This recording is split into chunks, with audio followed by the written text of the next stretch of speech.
weird assortment of videos I make. Nothing follows a trend. So today I really want to talk about reclaiming your power.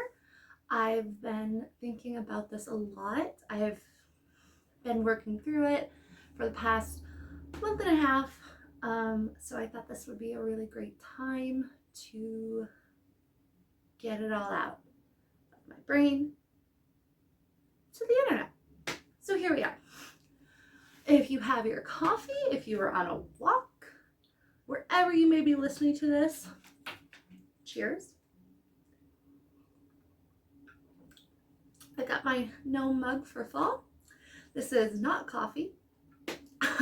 Actually, I'm really obsessed with Bloom energy drinks. So I'm actually drinking the raspberry lemon right now. Delicious.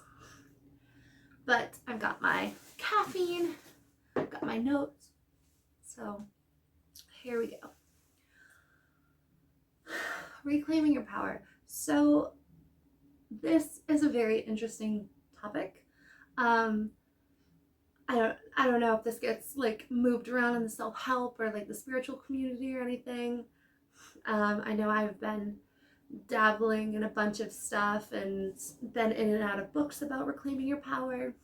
But essentially, reclaiming your power is all of your energy that you're directing outwards, you're bringing it in. You're bringing it internal. And you are taking control of yourself, your life, and your circumstances. And you are not falling victim or going into like a very hopeless spiral of things that you can't control and things that are taking too much of your time and attention. Basic definition of it. But we'll unpack that because there's a lot to it. Especially if you are a recovering people pleaser. It's hard. It's really hard. Boundaries are hard. It's all hard. But let's unpack it a little bit. So essentially, reclaiming your power is taking ownership of the choices that you make. Whether that's, decisions you make in your life of going to work on time or overspending, spending a lot of time in drama, like not working on your goals, not taking care of your body. Like those are all decisions that you're making on a daily basis. And whether you mean to or not, they are decisions that you're making. And it's important for us to own them because that gives us power. And it brings the power back inwards instead of blaming our external circumstances, which is super easy. You get caught up in, I was really busy and like, I don't have time for this right now. And I got into a slump, which stuff happens. They did happen, and taking ownership of what does happen is important, but also acknowledging that those were decisions you made to cope or to deal in reaction to that external circumstance. So, like an example, I haven't spent any time working out on my body in a month. That is an ownership that you would take. Like, yeah, I absolutely did not work out. I didn't really move my body in the past month. Externally, I got sick for like 2 weeks, which sucks. And you don't want to move your body, and you're just a homebody and you can't. So that's an external circumstance that happened. That's how you reacted to it. Your body was sick. There's really nothing you could do to speed up the recovery process. The decision you made was to take care of yourself at home instead of taking care of yourself externally out into the world on like your physical goals. Both of those things can be true, and you can still move towards your goal. I think a lot of us get really stuck in the mistake portion of that, or the blaming portion of that. Well, I got sick, I ran out of time, and those accumulate to so much loss of power, of energy. And it's really, it feels debilitating when you add up to a bunch of those. And then that's how you lead to things like shame spirals and like burnout, and though that's not where we want to be. They are awful. We don't want to be there. They happen, and we're learning how to cope with them. That's step number one. So we really want to be able to hold space for external realities, internal realities. How do I feel about this? And how do I feel about this is very different than your limiting belief about it or your narrative about it, which, very different. External, I got sick. Internal, I took care of my body and I stayed home and I rested instead of going out for my goal. And the in between of like, I felt fatigued, I felt tired. That's a real feeling. I felt sad because I wasn't able to do this goal this month. Tangible emotion. And then it's the dialogue that we attach to that, where I'm a failure. I should have worked harder to move my body. I should have done this. It's a lot of shoulds, or this is this about me. I didn't do this, which means that I'm not a disciplined person. I'm not this. So it's very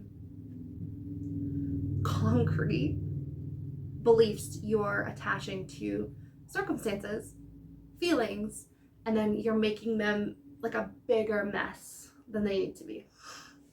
Which, if you're an overthinker or you have anxiety, that for some reason feels like it's more helpful to you than it actually is, which is wild, but it's true. Most of our mental health or like mental illnesses or ways that we cope with things are trying to help us. They can make things worse, but in a way that's helping us. So what we want to do when we reclaim our power is take out the limiting beliefs, take out the narrative that we've placed on a situation. That was a very broad example. I know things can get really difficult in relationships and any type of drama, like anything that you're in where it drags your emotions in. It's difficult. It's difficult to pull yourself out of it because you're so attached to the outcome, to what's happened, to sulking, and that can be really tricky to navigate. Not going to lie. I think it's important that when we get swept up into things, which is unavoidable, and it's hard to be aware of things all the time. It's hard to be aware of your triggers. It's hard to be aware of when you get sucked up into the vortex of drama, of emotions, of pain, of wounds. It's really important that no matter where we are in that process, that we pull ourselves out. That's so important. And even that of like getting triggered by an old wound, that can make you feel like more of a failure than it actually is. Like healing is hard and it's not linear, so we put a lot of external pressure on how we handle things. And doing that robs us of our power. When we label things, we put narratives on things, it takes away our power. It feels like we're giving it power because we're labeling things, and sometimes when you can put words to things that you're feeling, you feel like, oh, I understand this better. But it's like it's making the situation so much bigger than like saying, I felt guilty about this. I felt guilty about the way I reacted to this, versus I'm such a horrible person. I can't believe I did this again. and I should know better. I shouldn't have done this. All I do is revert back to that. Like, that is pulling us away from healing. And healing and moving towards growth is always the goal. So it's really important. It's really important that when we're mixed up into things, our power and our energy is being placed outward, that we pull it in. We pull it in to ourselves. And that's what reclaiming your power is. And that's why it's so important.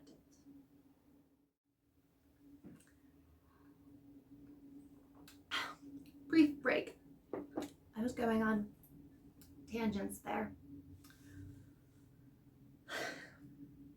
That being said, if you are in a place like what I just talked about, and you're getting swept up into the narrative, you're giving a lot of your attention to people, a lot of your attention to external things that are out of your control, and you're giving a lot of attention to where you feel like you should be in your life and your emotional journey, come inwards. Come inwards. And break things apart with some logic. Break things apart with some emotional compassion. Merge the two and begin walking forward. We're not walking backwards, and we don't want to just stand in the problem that we've made and create more problems. We want to keep moving on. That being said, it's important to have self-awareness about things you've done. Absolutely. Especially if they're patterns. Absolutely. If they're triggers you're not aware of. Absolutely. You should be diving into that. But it's when we know already and we sulk and we stay very stuck. We want to pull ourselves out of that completely, so that way we can continue to move forward. Because, and I think we miss this a lot too, like we forget this fact, like as we're healing, when you're in a hard place and you've got a lot of wounds and especially a lot of deep-seated trauma, it's easy for you to feel like you've fallen back to that place. And when you were in that place, you were sulking and you were depressed and you were sad and you were in such a deep shame cloud, and you were sulking in it. You were sulking in the hopelessness, and a hopelessness is just, it's the most debilitating thing to feel. And when you're stuck in that, truly, it doesn't feel like there's anything worse. It feels, it slows down time, and it makes you think that this is forever, and it doesn't give you any hope. Actually, you don't have any prospects where you think you can change things. You can't really see the bigger picture because you're in it. If you're in the eye of a hurricane, you can't see what's around you. You are in it. You are not walking through it. You are stuck in the middle. It hasn't moved yet. You don't know where you are. So those are hard places to be. And when you make mistakes and you attach narratives to it, it's easy to feel like your healing journey to like over here bounced you back over there. And I felt that a lot with a lot of things, but in the mildest version, I felt that a lot with my weight loss journey. And I feel like I've always been in a headspace where I feel like I'm abusing my body and I've let myself go. And, you know, I feel like I'm brought back into that place when I was a teenager, and I just wasn't good to myself. Like, I know I'm not, and I know I'm not going to be in that place again, but it's easy to feel like that when the limiting beliefs and the narratives are in your head and you were in that place for so long. And that place was a marker of hopelessness. It's so easy to feel like nothing will ever change. Psychologically, that's because your brain doesn't want to change. It wants things it understands. So your brain's like, well, we understood that. We were in that. So yeah, we're probably just back to that situation again. Logically, you're not. But it can feel like that. I can feel like that when the hard emotions hit. And oh boy, are those emotions painful. I am such a sensitive person, and I grew up a sensitive person, but I had my coping mechanisms, and I shut down and I went like stonewall avoidance, and that was like my mask for a really long time. And now that I've completely taken that mask and just tossed it, I am so emotionally driven and so emotionally sensitive to everything that self-awareness is like my best friend right now. My emotions and my self-awareness, best friends right now. So a lot of those were tangents. Back to the original topic, which was reclaiming your power. Self-awareness reclaims your power. When you don't sulk, just self-awareness purely reclaims power. Responsibility reclaims power. Accountability reclaims power. Just acknowledging what's happened, where you were, what you felt, even what you're still feeling. You're like, it made me sad. I'm still sad. I was grieving. I'm still grieving. It's okay. But to heal and to move and to grow, we need to be present in what is actually happening. You're both inside the circle and outside the circle. You're inside feeling it, and you're also taking a step back to look at the circle in general. And I really wanted to put this out there to anyone who needed to hear that today. If you randomly stumbled upon this video and you heard this and you were like, yep, I've been going through a season of that, and yep, I feel like that all the time. Oh boy, is it normal. It sucks. It's normal in healing, and maybe not everyone's healing, but in a majority of mine, that's kind of been the case. So I feel like it's worth sharing.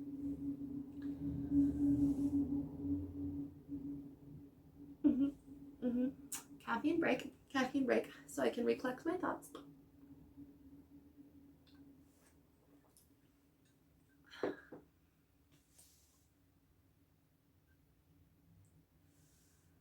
It's important that we stop blaming and we stop being in a victim mentality, and we stop adding more fuel to the fire. If you want real change, that's the direction you need to be looking towards. Whether you're in a place where that's what you should do or not, change is scary. And even the thought of going inwards and doing shadow work, or like really like dissecting yourself and why you do things and why you're triggered by things, it's a lot. And it's scary. And it was really loud. And you might not like what you see. And if that change is too much for you right now, absolutely okay. But I've planted the seed of how we can start getting from point A to point B. And if you can see that direction, it's in your brain now. Thoughts there. If you are somebody who's like, yes, this absolutely resonates with me. I am in this place right now. Where do you start? If you are in a shame spiral and the hopelessness is really deep, I say wait for that to fade a little bit. That's a really hard thing to experience, and when you're in it, sometimes we can get wrapped up in trying to distract ourselves from what we need to feel, which isn't shame, but it could be a disguise for grief, depression, unhappiness, unfulfillment. It could be a few things. So I would say feel through that. Try to go in a little bit and figure out which emotion your shame is amplifying. And once we start to come down off that emotion, really start. It depends on the person you are too. If you're somebody who feels like you need really logical answers for things and explanations, I would say really step out of your situation and even write down, like, this is what happened, this is how I felt, or this is what triggered me. Anything that you can where you've dissected the situation. Don't add I shoulds, I never do, I could have. Like, none of what didn't happen. Just, this is what happened, this is what I did, this is how I reacted. And once we start to dissect those and step out of them and like look at them on a neutral place, especially if you're like writing them down, you're like, okay, that wasn't my best reaction. I maybe could have done it this way next time. This didn't feel good, and this is how it triggered me. And you'll be a little bit more aware of that next time things roll around. And it gets progressively easier, so then you're not in this level of shame for long periods of time. Because once you get in them, you understand, I have attached things to what have happened. I need to remove myself. I need to step back. That's if logic is where you turn to, because we can self-sabotage with logic quite a bit, and we add limiting beliefs to logic. If you're somebody who loves answers, you can absolutely abuse that train of thought so easily and end up making the situation worse. You can. But if it is feeling like it's helping you, that is where I'd go if your brain is searching for logical answers or explanations. If you're in things and logic does not help you, in fact, logic makes it like so much worse, and you are like very much in your emotions, and it's taken over your whole body, and you know what I mean? When you're really overwhelmed with something, your whole body is seized by this shame, by this emotion. When you're in that place, really feeling your emotions in your body is important. If you can start to identify where you feel the emotion, like, is it in your head, like, is it in your temples, is it in your jaw, is it in your chest, like, is it in your throat, do you feel constricted, like, do you feel like you're bracing for impact? Sometimes when we're in fight or flight, we like we're so protective of ourselves, we clam up and like harden, and we're just so tense. Like, are you tense? Is your body really like tense and constricted? Like, really feel into that. And if the emotions in your body, start to give love to your body. Start to diffuse outward and move your way inward. That can help a lot. Sometimes if I get stressed, I can go into like really slow yoga stretches. I love restorative. Restorative is great for my cortisol. So restorative. I love long walks. Sometimes that'll do it. If you're not, sometimes when I'm lazy and I'm not really into movement, I'll do like arm massages where you'll just lightly press onto your muscles, start to release the myofascia, like start to really get in there and like relax your body, like really trying to bring that into your own hands. I find hand massages really helpful where you start at the base of your wrist and you go up to your fingertips. That can feel really nice. EFT tapping does not work for me, but it can, if it works for you and you like that of the just to bring yourself into your body, absolutely. I find that when I'm anxious, that does not help. I don't want to feel external like weight on me. Dry brushing for your lymph is really good. Sometimes that'll feel really good because it'll just get your body, your circulation moving. Like a warm bath, a warm shower, like anything that really relaxes your body so the emotion can move out of you is great, because then you can go inwards with it. Be like, okay, I'm really sad. I didn't like that this happened. I don't like that this was done to me. I don't like that this is how I reacted. And to be like, it's okay now. I'm not going to do that again. And I know better. Or I am going to try to make better decisions moving forward. We only do the best with what we know. So the more you go through things, the more you know. So it's bringing a level of compassion to yourself when you need it. Like, going through emotions is really hard, and if you don't have those coping mechanisms and you didn't have a family unit or anything that could like emotionally regulate you, and you don't know how to emotionally regulate, it's really hard to move through things, to understand. So compassion goes a long way. Like, that is an absolutely valid emotion. Even just writing that out, telling yourself that, looking yourself in the mirror, that's really hard for me. But if mirror work works for you, do it. That does not work for me. But I will say things out loud to myself sometimes. Saying things to your inner child or looking at a picture of yourself as an inner child, I find that helps a lot. You are still that kid inside, and that kid, wounded as they may be, needs love and compassion.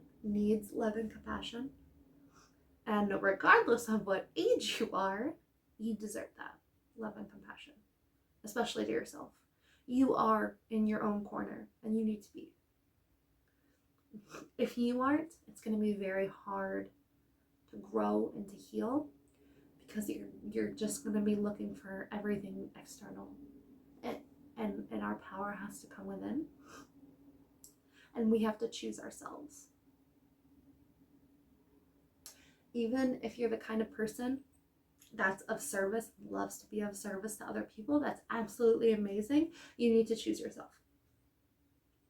You can only give from a full cup. You cannot give from an empty cup. So compassion is going to help when you're in the emotions of it. If going through the emotions feels like the most beneficial thing for you. I journal my emotions, and I feel them as I am journaling them.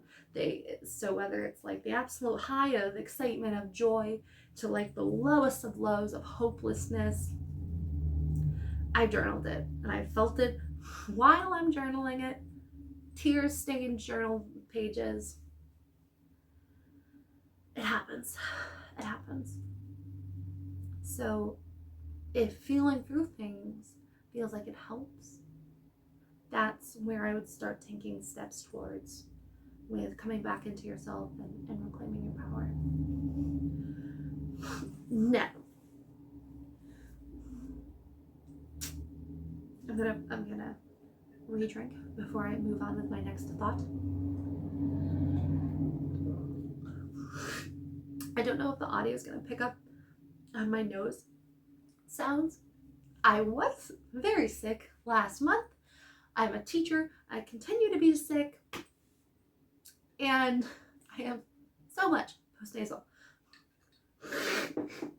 Yeah, it's not fun. So my voice keeps cracking in and out. And I do not mean it to. But if not now, when? That's why I'm making this video today. If you are someone who believes in a higher power, stay for this next part. If you are not, and you don't want to hear what's next, absolutely, more of these videos may or may not surface. And it was lovely having you listen to my speech. If you are, oh my goodness, I'm so sorry. Okay. If you are someone who believes in a higher power, if you're somebody who labels themselves as spiritual and believes in the universe, if you are somebody who believes in God, sometimes hopelessness is really, it's a lot. And I know I've said that a ton of times. It is a lot. It's a horrible place to be in. But while you're there, acknowledging you are not in control, and that your problems need to be taken out of you. They're really stressing you out. It's really taking hold of your body, your life, your mind, bringing them to a higher power, really surrendering might just be the thing you need.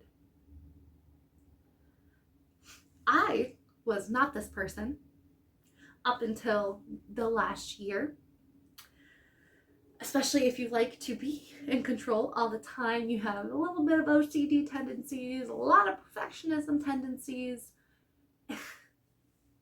Control is like your best friend. So when you lose it and get places you do not want to be, it's so easy to fall right into shame and to like pile that on you. And you got there because you lost control and what you perceived you could control.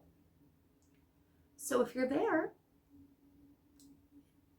in the lack of control and the overwhelm of that, you're probably troubleshooting a lot of ways to get yourself out of there.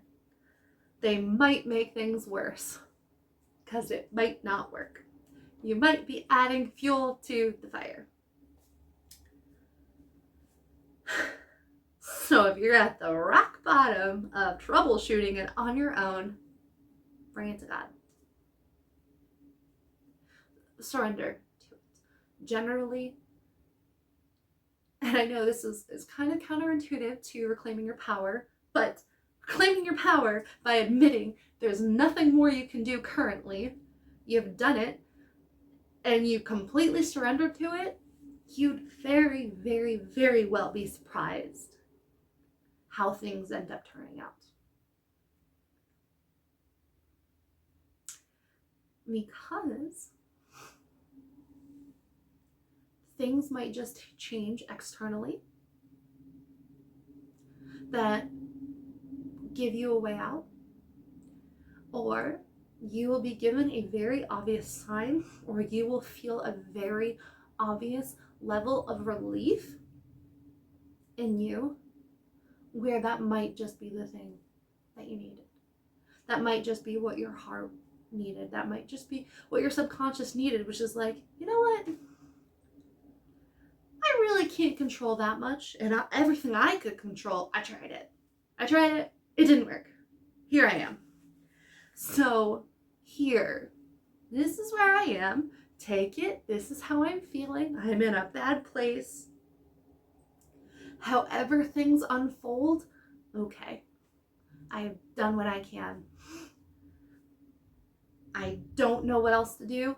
So whatever you have in store for me. Especially when you're like down, when you feel like you're rock bottom, it doesn't feel like things can get worse. So that might just make things better by a lot.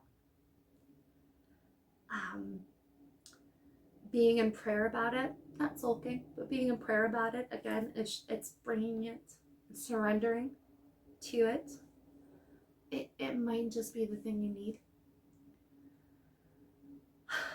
I personally don't feel like there's a specific, you could just pray all the time. It doesn't need to be when you're down there, but especially when you're down there of hopelessness and shame and like external circumstances like weighing on you, prayer can be really, really beneficial. And you're constantly reminding yourself that this is out of your hands and you've done it. You've done what you feel you can do, and what you'll start to do is be more present in the moment and take things really slowly.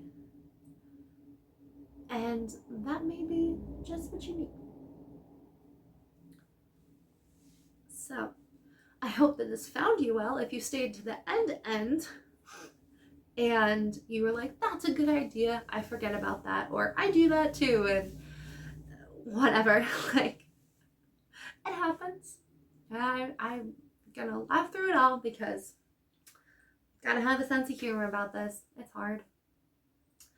But thank you for staying to the end. If you are somebody who was just curious and you stayed to the end, try it out. Literally just try it. It can't hurt, especially when you know you're in that place. Literally nothing you can try can hurt more than where you feel stuck. So this was my nugget of wisdom for this week or this month or whenever I decide that I am very motivated by what I've previously been through to make a video about it. So if this found you, I absolutely love that for you. And I hope you have a good week. Bye.